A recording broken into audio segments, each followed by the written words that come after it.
어떻게 여기 앉으면 될까요? 네. 네.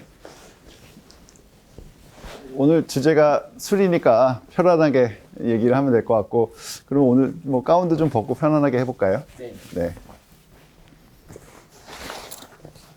네, 고맙습니다. 네. 제가 좀 더 편안하게 하기 위해서 소매도 걷고 좀 해보겠습니다. 네, 그러면 자, 이제 편안하게 이제 시작을 해볼까요? 네, 안녕하세요. 오늘 술에 대해서 이야기를 같이 나눠보고자 합니다. 우리나라는 옛날부터 음주 가무를 아주 즐기는 민족이었죠.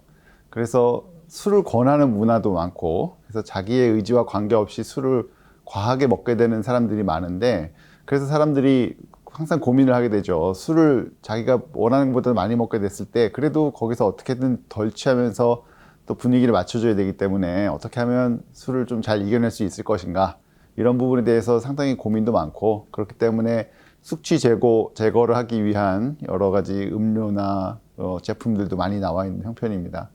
그런데 이제 우리나라의 옛날에 전래 동화에 보면은 용왕님이 토끼간을 구해서 토끼간을 먹어야만 병이 낫는다고 하는 별주부전이 있는데요.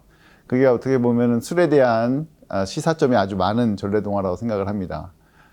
그 용왕님은 결국은 왕이기 때문에 아주 좋은 안주와 또 술을 많이 드셨을 거예요. 그러다 보니까 안주를 잘해서 드셨지만 결국 술을 과하게 먹으면 결국 간에 병이 난다는 점이고, 과하게 먹은 안주 자체는 또 지방간이 되면서 간에 더 부담이 될 겁니다. 그래서 결론적으로 말씀드리면은 술을 많이 드시면은 장사가 없습니다. 심지어는 용왕님 같은 왕도 본인이 직접 해결할 수가 없어서 토끼 간을 구해야 되는 형편이 되는 것이거든요. 그래서 저희가 권해드리는 것은 일단 술을 한번 드시면은 적어도 2, 3일 정도는 휴주 기간을 가지십사 하는 것입니다.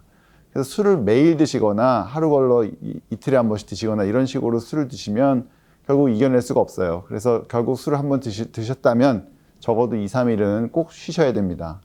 그리고 술을 드실 때는 그 술이 분해되는 데 필요한 물이 있거든요. 그래서 물을 잘 드셔야만 술이 빨리빨리 분해가 잘 될 겁니다. 그리고 알코올이 분해됐을 때 분해되는 것이 결국 간에서만 분해되는 것이 대부분이지만 또 호흡을 통해서 이렇게 배출되는 부분이 상당 부분 또 있거든요. 그래서 결국 우리가 술을 먹는 목적은 여러 사람들하고 즐거운 대화를 나누면서 분위기를 좋게 하기 위한 거 아니겠습니까? 그러니까 무조건 뭐 술만 먹거나 안주만 드시거나 그렇게 하지 마시고 여러 즐거운 대화를 많이 하시면 이 호흡을 통해서 알코올이 분해되면서 배출되는 양이 늘어나기 때문에 술을 좀 더 잘 견디실 수 있다고 생각이 됩니다.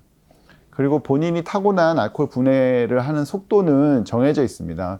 속설에 따라서는 알코올을 자꾸 먹다 보면 알코올 분해 요소가 유도가 돼가지고 더 술이 세진다, 이런 속설도 있지만 사실 그런 부분은 아주 미미하기 때문에 실제로 술이 세진다는 것은 의학적으로 받아들일 수 없는 부분이고요. 그렇기 때문에 술을 드실 때 말도 많이 하고 그리고 물도 많이 자주 드시고 이렇게 해야 될 뿐만이 아니고 최대한 한 번에 드시는 양을 적게 하면서 속도를 천천히 드셔야 됩니다. 소주 한 잔을 받았을 때 그 소주 한 잔을 그냥 노털카로 원샷을 해서 확 꺾어서 드시는 것보다는 반 정도 꺾어서 드시고 그 다음에 내려놨다가 대화 많이 하시면서 또 분해될 수 있는 시간을 주고 물도 드시고 그런 다음에 나머지 반 잔을 또 다시 드시고, 이런 식으로 결국 같은 양을 드시더라도 속도를 천천히 드시면은 본인이 알코올을 분해할 수 있는 시간을 벌어주기 때문에 나중에 숙취에 시달릴 가능성이 점점 더 적어지는 것이죠.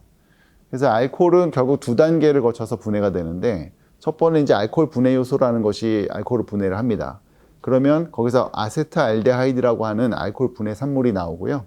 그 아세트알데하이드를 또 아세트알데하이드 분해 요소가 분해를 해줍니다. 그래서 2단계에 거쳐서 분해를 하게 되는데, 우리가 흔히 말해서 숙취, 머리가 아프고 미식거리고 토할 것 같고 그런 문제들은 이 아세트알데하이드에 의해서 나타나는 증상입니다. 내가 이걸 처리할 수 있는 능력을 넘어서서 술을 빨리빨리 드시거나 많이 드시면은 결국 이쪽 단계에서 아세트알데하이드가 분해되기도 전에 알코올은 분해가 되기 시작하니까 아세트알데하이드가 쌓이겠죠. 그러면 이것에 의한 숙취 반응을 오롯이 느낄 수밖에 없는 겁니다. 그래서 최대한 술에 드시는 양도 적게 할 뿐만이 아니고 속도 자체도 천천히 드셔서 아세트알데히드가 쌓이지 않고 바로바로 분해될 수 있게끔 시간을 주셔야 될 겁니다. 그래서 우리가 숙취를 해소하는 음료나 이런 데 보면은 아세트알데히드를 분해할 수 있는 그런 효소 자체를 직접 집어넣거나 아니면은 그 효소가 우리 몸에서 조금 더 많이 분비될 수 있도록 도와주는 물질들이 들어가 있는 경우가 많거든요.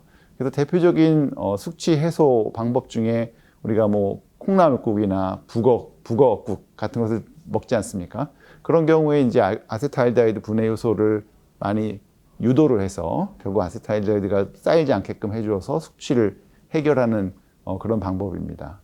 술을 드시는 양이나 속도를 조절을 했다 하더라도 어쩔 수 없이 이제 숙취의 괴로움에 시달리게 되는데 그럴 경우에 이제 숙취 해소를 하는 여러 가지 뭐 민간 요법들이 있습니다.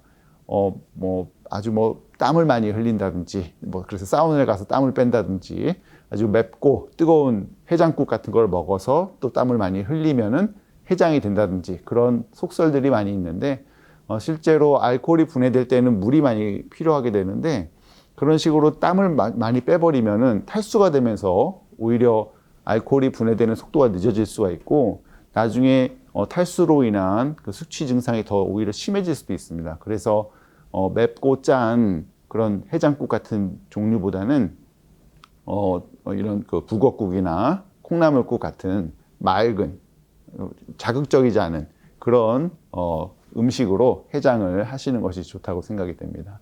처음에도 말씀드렸지만은 알코올을 많이 드시는 데는 장사가 없거든요. 그래서 계속 휴주 기간도 지키지 않고 거의 뭐 매일마다 술을 많이 드신다 그러면은 그 기간이 오래될수록 알코올에 의한 그 아세트알데히드 분해된 부분이 간세포에 손상을 줘서 결국 지방이 간세포에 쌓여서 알코올성 지방간이 될 뿐만이 아니고 거기서 더 나아가서 알코올성 간 경화나 간암까지 진행을 할 수가 있습니다. 그래서 최근에는 이제 저희 간 보는 의사들 입장에서는 간에 만성 간 질환을 일으키는 B형 간염이나 C형 간염 같은 바이러스들은 많이 줄고 있는데 오히려 과체중이나 술로 인해서 알코올성 지방간이나 비알코올성 지방간 부분이 점점 좀 늘고 있거든요. 그래서 상당 부분 그런 부분에 대해서 좀 경각심을 더 가져야 되겠다고 생각을 하고 있습니다. 송년회 자리도 많고 할 텐데 그럴 때 조금 더 본인의 간 건강을 염두에 두시면서 아주 스마트하게 그 술 드시는 전략을 세워서 전략적으로 잘 드시면 좋을 것 같습니다. 네, 지금까지 경청해 주셔서 감사합니다.